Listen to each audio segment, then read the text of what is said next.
BSc part first के सभी students को गुड मॉर्निंग। आज बीएससी पार्ट फर्स्ट के वीडियो को कंटिन्यू रखते हुए अपन पिछले ऑनलाइन क्लास में देख रहे थे अपन कार्बिन,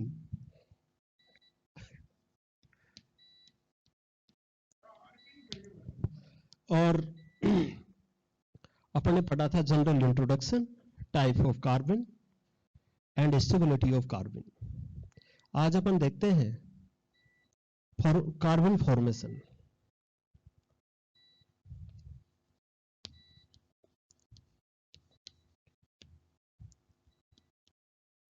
कार्बन फॉर्मेशन में अपने को एक बात ये जरूर याद रखनी है, carbon not a product. Carbon एक प्रोडक्ट नहीं है। मतलब जब भी कोई रिएक्शन होती है तो during the reaction carbon formation होता है और फिर कार्बन एज ए इलेक्ट्रोफाइल्स और एक बायोरेडिकल्स की तरह बिहेव करके और फिर फाइनली प्रोडक्ट का फॉर्मेशन करती है। परंतु स्वयं कार्बन है वो कोई प्रोडक्ट नहीं है, क्योंकि आप पढ़ चुके हैं कि जो कार्बन होती है वो एक शॉर्ट लिव्ड स्पीसीज होती है, ट्रांसोल्ट स्पीसीज होती है, जिसका जो लाइफ टाइम है वो बहुत ही कम होता है और हाईली अनस्टेबल और हाईली रिएक्टिव होती है। ठीक है, तो ये हाईली रिएक्टिव है तो ये फाइनल प्रोडक्ट नहीं है, ये ड्यूरिंग द रिएक्शन बनती है। तो अपन जो भी यहाँ पर रिएक्शन पढ़ेंगे उसमें अपन ये नहीं पढ़ रहे कि वो प्रोडक्ट बन गया, अपन ये पढ़ेंगे कि कोई भी जब रिएक्शन होती है तो ड्यूरिंग द रिएक्शन कार्बन का फॉर्मेशन कैसे होता है। यहाँ पर ये जो कार्बन बनती है वो कार्बन आगे रिएक्शन करके और फिर प्रोडक्ट का फॉर्मेशन करती है। ठीक है, ये तो अपन जानते ही हैं कि कार्बन एक इंटरमीडिएट स्पीसीज होती है और जब इंटरमीडिएट स्पीसीज है तो वो रिएक्टेंट और प्रोडक्ट के बीच में बनती है। तो carbon not a product, during the reaction it is a short lived species. ठीक, यहां पर जो सबसे पहले अपन रिएक्शन देखते हैं बाय क्लोरोफॉर्म।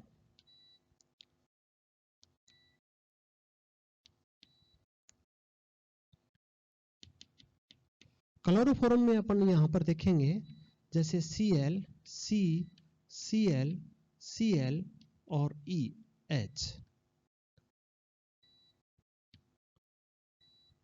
ये लो क्लोरोफॉर्म। क्लोरोफॉर्म की जो स्पेशल बात है वो ये है कि ये जो क्लोरोफॉर्म होता है वो एसिडिक नेचर का होता है।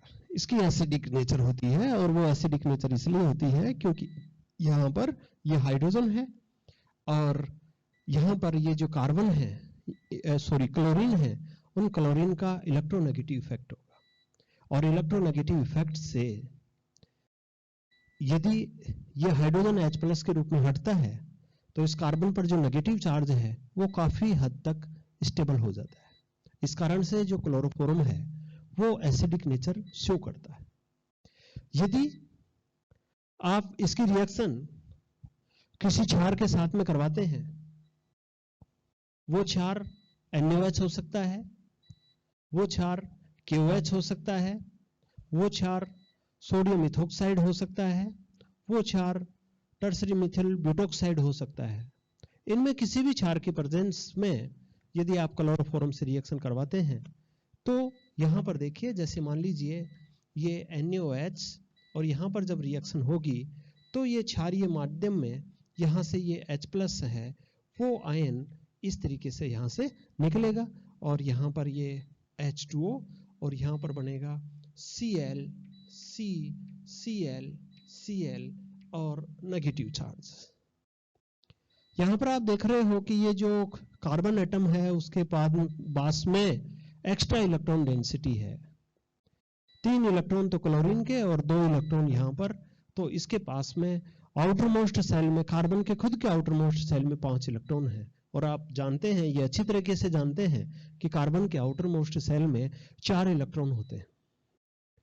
तो जब यहां पर इलेक्ट्रॉन एक्सेस में है तो ये अनस्टेबल होगा और उस अनस्टेबल की कंडीशन में यहां पर ये इसका जो सोडियम लवण है ये यहां पर NaCl के रूप में यहां से ये निकलेगा और यहां पर ये इस तरीके से डाइक्लोरो कार्बन का फॉर्मेशन होता है। आपने पढ़ा होगा राइमर-टीमान रिएक्शन। राइमर-टीमान रिएक्शन में अपन क्लोरोफॉर्म और NaOH की रिएक्शन है वो अपन फिनोल के साथ में करवाते हैं, तो वहां पर फॉर्मिल समूह CHO समूह है वो ऐड हो जाता है फिनोल के, है ना। राइमर-टीमान अभिक्रिया है। इसके अलावा कार्बिल एमीन रिएक्शन है। कार्बिल एमीन रिएक्शन में अपन जो एमीन है उनकी रिएक्शन क्लोरोफॉर्म और एल्कोहलिक KOH के साथ करवाते हैं, तो एल्किल आइसोसाइनाइड प्राप्त होता है।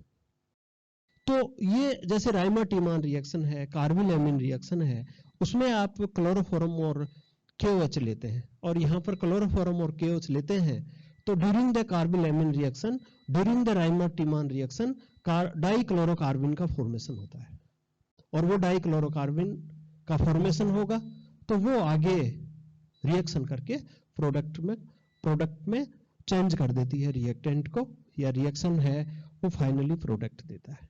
तो इस तरीके से आप देख रहे हो कि क्लोरोफॉर्म और क्षार की प्रेजेंस के द्वारा भी कार्बन का फॉर्मेशन होता है। ठीक है, उसके बाद में दूसरा अपन देखें,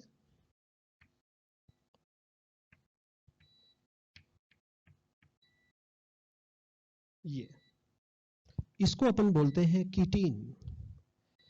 कीटीन ऐसा लग रहा है जैसे कीटोन और कीटीन ऐसे हो, तो यहां पर ये C डबल बॉन्ड हो कीटो, और यहां पर ये डबल बॉन्ड इन, तो यहाँ कीटो और इन दो ग्रुप हैं, तो ये बनती है कीटीन।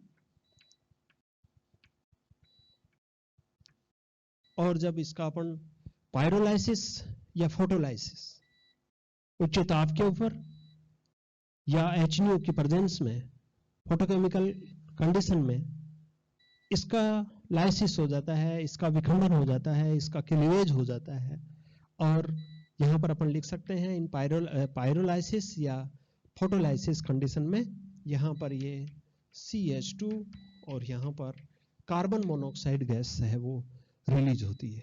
तो यदि आप कीटीन है उस कीटीन का पायरोलाइसिस या फोटोलाइसिस भी करते हैं तो आपको कार्बन प्राप्त होती है, और वो कार्बन है वो सिंपली कार्बन है, मैथिलीन कार्बन है। ओके, उसके बाद में यहां पर थर्ड है CH2N triple bond N plus और माइनस, इसको अपन बोलते हैं डाईएजोमेथेन। आप जानते हैं IUPAC में नाइट्रोजन को एजा बोलते हैं। यहां पर दो नाइट्रोजन के एटम हैं, और दो नाइट्रोजन के एटम हैं तो ये डाईएजो, और एक कार्बन है तो मैथेन, तो ये क्या होगा डाईएजोमेथेन। और जब डाईएजोमेथेन है, उस डाईएजोमेथेन है उसका भी अपन पायरोलाइसिस और फोटोलाइसिस करते हैं, तो आप देखेंगे कि पायरोलाइसिस और फोटोलाइसिस करने पर यहाँ पर भी यहाँ मैथिलीन कार्बिन का फॉर्मेशन होता है, साथ में यहाँ पर नाइट्रोजन गैस है वो लिबरेट होती है। ठीक है, तो इस तरीके से आप अलग अलग टाइप की जो रिएक्शंस हैं इनके द्वारा, इन रिएक्शंस के दौरान आपको कार्बन है उसका फॉर्मेशन होता है, और इस तरीके से यहाँ पर कार्बन बनती है। ओके, तो ये वो रिएक्शंस हैं या वो रिएक्टेंट्स है, वो ये केमिकल्स हैं जिनकी रिएक्शन से कार्बन का फॉर्मेशन होता है।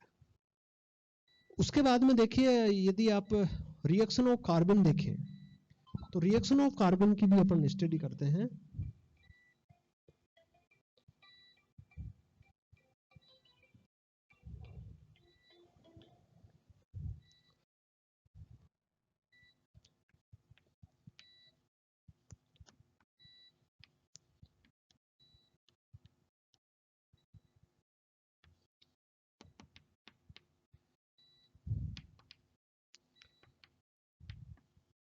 यहां पर आप जानते हैं कि टू टाइप्स की कार्बन होते हैं, सिंगलेट कार्बन और ट्रिपलेट कार्बन। यहां पर जो सिंगलेट कार्बन है वो एज ए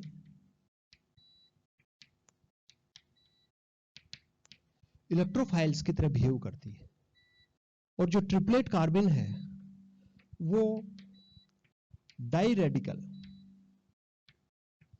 रेडिकल्स की तरह बिहेव करती है। क्योंकि आप जानते हो ना कि जो अनपेयर्ड इलेक्ट्रॉन्स होता है तब वो एज ए रेडिकल की तरह भी होता है। अब यहाँ पर जो CH2 है उसमें जो कार्बन है, जिसको ट्रिपलेट कार्बन को आप कैसे रिप्रेजेंट करेंगे, कल बताया था आपको इस तरीके से, और सिंगलेट कार्बन को कैसे रिप्रेजेंट करेंगे, इस तरीके से। तो जो ट्रिपलेट कार्बन है जिनके दोनों स्पिन पैरेलल हैं, तो ये एज ए डाई रेडिकल्स की तरह बिहेव करता है। जब भी अपन रिएक्शन करवाएंगे तो act as a diradicals, और जब सिंगलेट कार्बन की रिएक्शन होती है तो वो एक्ट एज ए इलेक्ट्रोफाइल्स। ठीक है, ये इस तरीके से इनकी जो मोस्टली रिएक्शन है अपने सिलेबस के अकॉर्डिंग मान लीजिए, या अपना जो सिलेबस है उसमें देखते हैं अपन कि इनकी जो रिएक्शन है वो जनरली इंसरेशन रिएक्शंस होती है। तो कार्बिन है वो एल्किन के साथ में रिएक्शन करके इंसरेशन रिएक्शन देते हैं, और यहाँ पर इसको सिंपली यूं प्रदर्शित कर सकते हैं, जैसे मान लीजिए ये एल्किन है और इसकी रिएक्शन अपन इनसे करवाते हैं, कार्बन के साथ में करवाते हैं, तो ये सिंपली यहाँ पर इस तरीके से ये इंसरेशन हो जाता है। ये है ना पाई इलेक्ट्रॉन्स, 2 पाई इलेक्ट्रॉन और 2 ये इलेक्ट्रॉन मिलकर के यहाँ पर इंसरेशन हो जाता है ये, और CH2 इस तरीके से जुड़ जाता है। ये तो नॉर्मल कॉमन रिएक्शन हो गई, अपन सिंगलेट और ट्रिपलेट दोनों की मान सकते हैं। बेसिकली यदि अपन सिंगलेट कार्बन और ट्रिपलेट कार्बन की स्टडी करें तो देखेंगे कि जो सिंगलेट कार्बन है वो स्टीरियो स्पेसिफिक रिएक्शन देती है,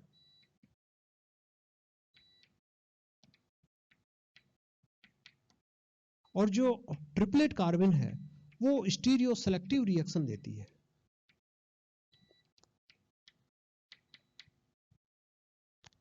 स्टीरियो स्पेसिफिक और स्टीरियो सेलेक्टिव रिएक्शन आपने देखा होगा कि यहां पर इसको यूं अपन समझ लेते हैं कि जैसे सिंगलेट कार्बन है वो किसी सिस एल्किन के साथ में रिएक्शन कर रही है,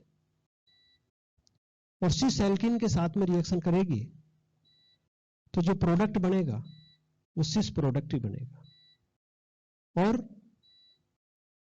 यदि वो ट्रांस एल्किन के साथ में रिएक्शन कर रही है तो जो प्रोडक्ट फॉर्मेशन होगा वो ट्रांस प्रोडक्ट फॉर्मेशन होगा। तो इस तरीके से अपन यहां देख सकते हैं कि जैसे मान लीजिए सिंगलेट कार्बन की रिएक्शन देखें अपन यहां पर, तो जैसे R C double bond CrH और H प्लस CH2, और यदि अपन ऐसा लिख रहे हैं तो ये कौन सी कार्बन है, सिंगलेट कार्बन, और जब इसकी रिएक्शन होती है तो R C double bond single bond H और यहाँ पर CH2, तो यहाँ जो प्रोडक्ट बनेगा वो प्रोडक्ट भी सिस टाइप का प्रोडक्ट है। इसी तरीके से यदि यहाँ पर ट्रांस है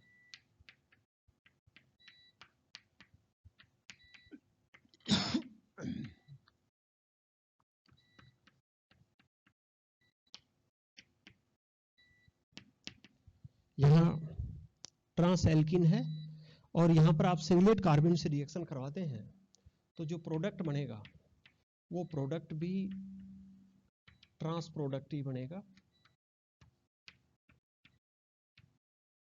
और ये प्रोडक्ट है ये ट्रांस प्रोडक्ट। ठीक है, तो आप देख रहे हो कि सिंगलेट कार्बन यहाँ पर स्टीरियो स्पेसिफिक रिएक्शन दे रही है, और स्टीरियो स्पेसिफिक रिएक्शन में यदि आप सिस एल्किन लेते हैं तो इंसरेशन रिएक्शन के द्वारा सिस प्रोडक्ट बनता है, और यदि आप ट्रांस एल्किन लेते हैं तो इंसरेशन रिएक्शन के द्वारा ट्रांस प्रोडक्ट बनता है। तो ये सिंगलेट कार्बन की रिएक्शन है। उसके बाद में अपन देखें ट्रिपलेट कार्बन। ट्रिपलेट कार्बन है वो स्टीरियो सेलेक्टिव रिएक्शन देती है, और स्टीरियो सेलेक्टिव रिएक्शन है उसके अंदर अपन देखते हैं कि जब इसकी रिएक्शन होती है तो यहाँ पर ये दोनों इलेक्ट्रॉन्स इस तरीके से एज ए बाई रेडिकल्स की तरह बिहेव करते हैं, और यहाँ पर भी अपन ये इलेक्ट्रॉन्स देखें तो ये इस तरीके से दोनों एक ही ऑर्बिटल्स में होते हैं, तो इलेक्ट्रॉन्स ऐसे होते हैं। तो जैसे इसकी स्पिन क्लॉकवाइज है और इसकी एंटी क्लॉकवाइज, तो यहाँ पर एक बॉन्ड फॉर्मेशन तो होता है यहाँ पर CrH H और H, और यहां पर अपन देखेंगे कि ये इस तरीके से, और यहां पर ये CH2। ठीक है। उसके बाद में यहां पर दो प्रोसेस होती हैं, एक carbon carbon single bond around rotation और एक spin inversion.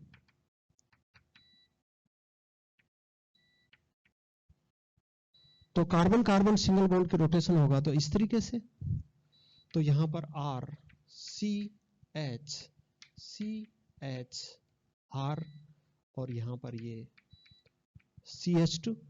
Carbon carbon rotation के साथ ही यहां पर स्पिन का इन्वर्जन भी होगा, और केवल स्पिन ही इन्वर्जन करें तो R CH CR H और यहां पर CH2। तो आप यहां पर देख रहे हो, यहां पर क्या हो गया, रोटेशन। तो ये ऊपर R है ना और नीचे H है, तो ऐसे घूम गया ये जैसे ऊपर R और नीचे H है तो ऐसे घूम गया। तो ये R कहां गया, नीचे, और H ऊपर। ये जो सिंगल बॉन्ड है इसके सापेक्ष इसका रोटेशन हुआ है, इस कार्बन कार्बन बॉन्ड का। तो यहां पर ये चेंज हो गया, तो यहां पर क्या बन गया, ट्रांस। और यदि केवल स्पिन का इन्वर्जन होता है तो फिर ये क्या बन गया, सिस। ठीक है।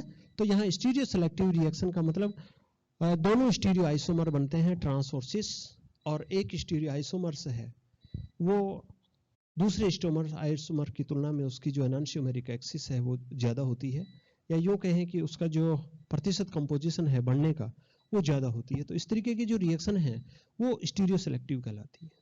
ठीक है। यदि अपन, ये तो जैसे सिस प्रोडक्ट है, यदि अपन ट्रांस प्रोडक्ट भी लें तब भी अपने को इसी तरीके से सिस और ट्रांस प्रोडक्ट प्राप्त होते हैं।